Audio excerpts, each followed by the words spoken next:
तर चाकणकर आणि खरातच्या प्रॉपर्टीवर बुलडोजर फिरवा, रुपाली चाकणकरांवर गुन्हा दाखल झालाच पाहिजे अशी मागणी सुषमा अंधारे यांनी केली आहे। आदिती तटकरे चाकणकरांबाबत गप्प का असा सवालही सुषमा अंधारे यांच्याकडून उपस्थित करण्यात आला। पण परतवाड्याच्या लैंगिक शोषण प्रकरणातल्या आरोपीच्या घरावर बुलडोजर चालवणारं सरकार, खरातचा आलिशान फार्म हाऊस कुणाच्या आशीर्वादाने टिकलाय हे सांगणार आहे का? परतवाड्यात ज्या तत्परतेने बुलडोजर लावलाय तो लावायलाच हवा, चांगलं झालं, पण तसाच बुलडोजर खरातच्या फार्म हाऊसवर कधी लावला जाणार आहे हा मूळ प्रश्न आहे।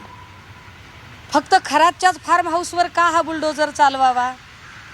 खरातशी आर्थिक संबंध असणाऱ्या चाकणकरांच्या ज्या प्रॉपर्टीज आहेत तिथे सुद्धा बुलडोजर चालवला गेला पाहिजे। मुळात तुम्ही महिला बालकल्याण विकास मंत्री म्हणून तुम्ही काय तुमच्या खात्याच्या अखत्यारीत असणाऱ्या आयोगाच्या अध्यक्षींबाईंना पायउतार केल्यानंतर त्यांची अटक व्हावी म्हणून तुम्ही मुख्यमंत्र्यांकडे काय पाठपुरावा केलाय? की आम्ही असं समजायचं का की तुम्हाला जिथे मंत्री करणाऱ्या अजितदादांबद्दलच तुम्हाला काही पडली नाही तर तुम्ही महाराष्ट्रातल्या महिलांची काय तुम्ही कारवाई करणार आहात? जिथे तुम्हाला दादांच्या बद्दलच आस्था नाही, दादांच्या बद्दल FIR व्हावी याच्यासाठी तुम्ही प्रयत्न केले नाही, तिथे तुम्ही या सगळ्या प्रकरणामध्ये चाकणकरवर अटक व्हावी याच्यासाठी काय कारवाई करताय?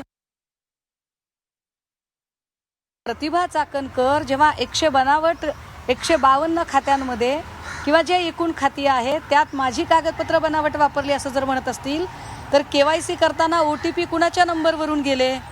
मग प्रतिभा चाकणकरला माहीत नव्हतं आणि प्रतिभा चाकणकरला बळीचा बकरा बनवला जाते का?